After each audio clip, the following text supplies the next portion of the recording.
General sir, general sir. How dare you run in like this? Sorry sir, but एक news मिली है। कैसी news? वो डोंगरगढ़ में है। डोंगरगढ़? जी सर। ये इंफॉर्मेशन कहाँ से मिली? सर, भोपाल से एक आदमी आया है। उसका कहना है कि एक लंबा सा आदमी उसे एंशिएंट टेम्पल्स के बारे में पूछ रहा था और बोलचाल से विदेशी यानी फॉरेनर लग रहा था। जनरल रूट, मैं भी इस आदमी से मिलना चाहूंगा। The church would like to listen to what he says in person. As you wish, father. उस आदमी को हमारे ऑफिस में बिठाओ। देखे तो उसके पास क्या इंफॉर्मेशन है। जी सर। और फिर थोड़ी ही देर बाद जनरल रूट अपने ऑफिस में बैठा उस आदमी को ध्यान से देख रहा था।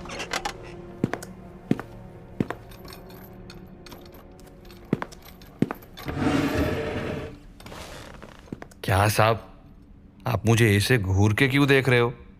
आपके लोगों ने तो बोला था कि कुछ इनाम मिलेगा, पर तुम कैसे श्योर हो कि जिसे तुमने देखा वो वही आदमी है जिसे ब्रिटिश आर्मी ढूंढ रही है?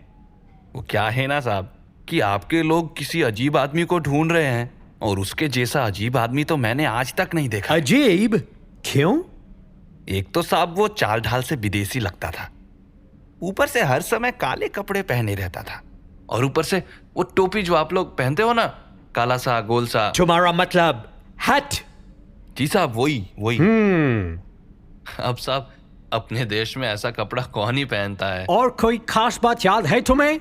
सोच के बताओ, क्योंकि अगर मुझे लगा कि तुम मेरा टाइम वेस्ट कर रहे हो तो तुम्हें इनाम नहीं मिलेगा, बल्कि कुछ ऐसा मिलेगा जिसके बारे में तुम ना ही जानो तो बेहतर होगा। साहब, मैं बिल्कुल विश्वास से बोल रहा हूँ, वो आदमी वही है जिसकी आप सबको तलाश है। वो बहुत अजीब था साहब, उसके पास जाते ही ना एक अजीब सा डर लगता था। और हाँ साहब, एक और अजीब बात थी, वो ना हमेशा रात के अंधेरे में या शाम को मिलता था। एक दो बार मैंने उसको दिन में मिलने का बोला तो उसने साफ मना कर दिया।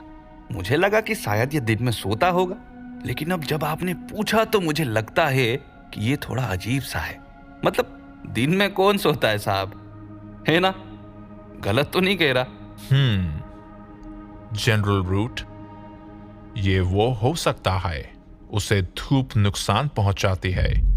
May be that is why. अच्छा, एक बात बताओ, उसे तुमसे क्या काम था? वो कोई मंदिर ढूंढ रहा था साहब। मंदिर? किस टाइप का मंदिर?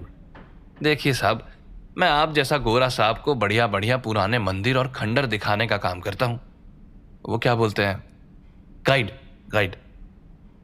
तो वो मेरे पास आया और बोला उसको महादेव का कोई प्राचीन मंदिर ढूंढना है। महादेव? तुम्हारा मतलब तुम्हारा गॉड शिवा से है? बिल्कुल सही साहब, शिव भगवान का मंदिर। पर क्यों? क्या चाहिए उसको उस मंदिर से? वो मुझे नहीं पता साहब, पर मैंने सोचा कि इसको क्या ही पता चलेगा, तो बस उसको डोंगरगढ़ का पता बता के उससे मोटा माल ले लिया।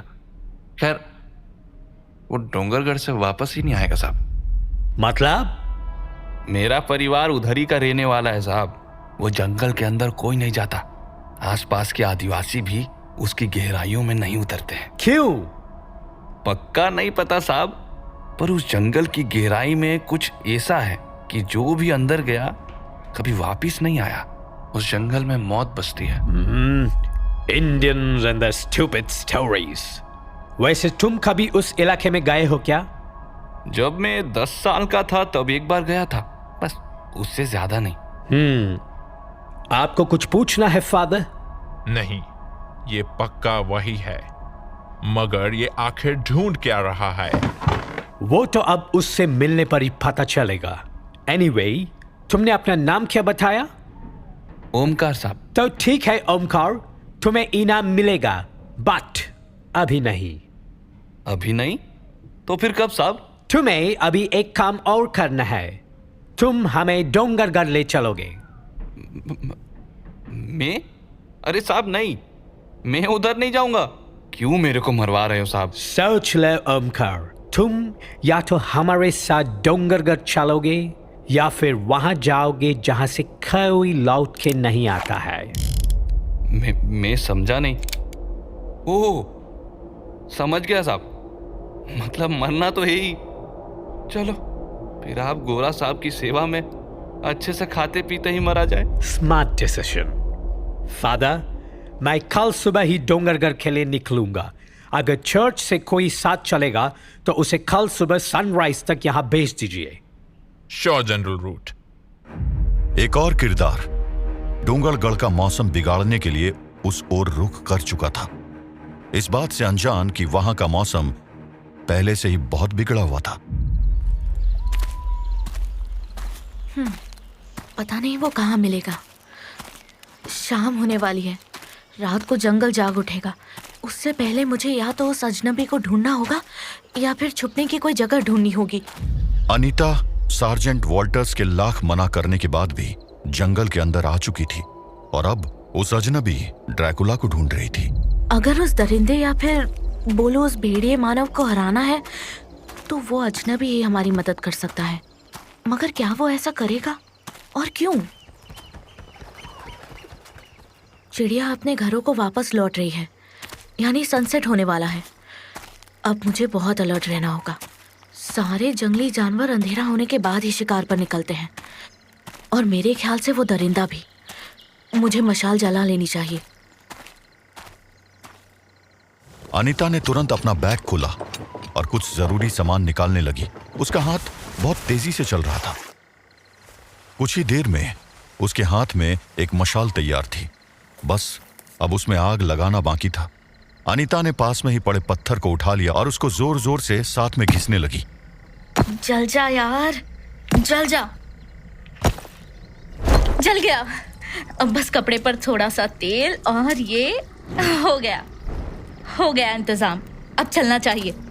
रात बिताने के लिए कोई सेफ लोकेशन ढूंढनी पड़ेगी।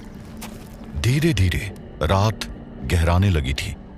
अनीता आराम करने के लिए किसी सुरक्षित जगह की तलाश में चलती चली जा रही थी। लो, हो गया शुरू। मुझे रेडी रहना चाहिए। वैसे अगर वो दरिंदा आ गया तो मैं कितना भी अलर्ट रहूं कोई फायदा नहीं है। उस पर तो गोलियों का भी असर नहीं होता। क्या मुझे वापस लौट जाना चाहिए? वैसे मौत तो मेरी वैसे भी तय है। अगर वो दरिंदा मिल गया तो भी और वापस गई तो भी, क्योंकि रामदास को अब तक पता चल ही गया होगा। वापस लौटी तो वो खुद मुझे मार डालेगा। हाँ, वो क्या था? शायद कोई जानवर है आसपास। कहीं कोई जंगली जानवर तो नहीं? अनीता चौकन्नी हो चुकी थी। उसके हाथों में उसकी बंदूक थी और उंगली ट्रिगर पर कस चुकी थी। वो ये अंदाजा लगाने की कोशिश कर रही थी कि आखिर उस पर हमला किस तरफ से होने वाला था। गोली चलने की आवाज पूरे जंगल में गूंज उठी। अनीता ने देखा कि जिस जानवर को उसने मार गिराया था वो बस एक सियार था।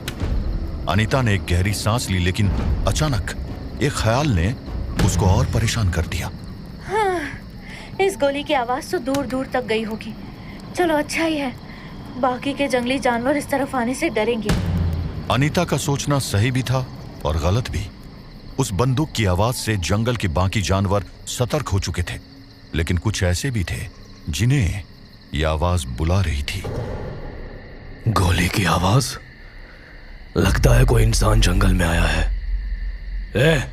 इधर सुन। हाँ, तुम दोनों से ही बोल रहा हूं। जाओ और जाकर देख कर आओ कि ये गोली किसने चलाई है, और अगर कोई अकेला शिकार हो तो उसको घसीट के ले आना। और तुम सब रुक क्यों गए नामुरादो? खोदते रहो।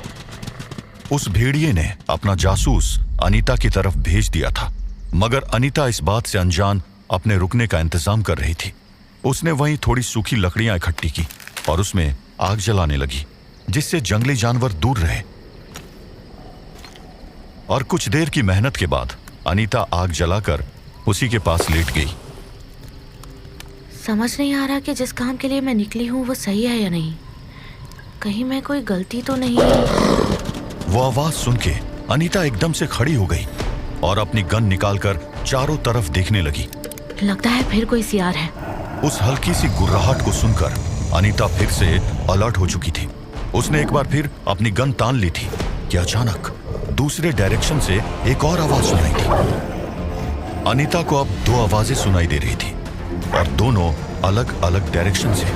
उसको समझ आ चुका था कि उसको घेरा जा रहा है।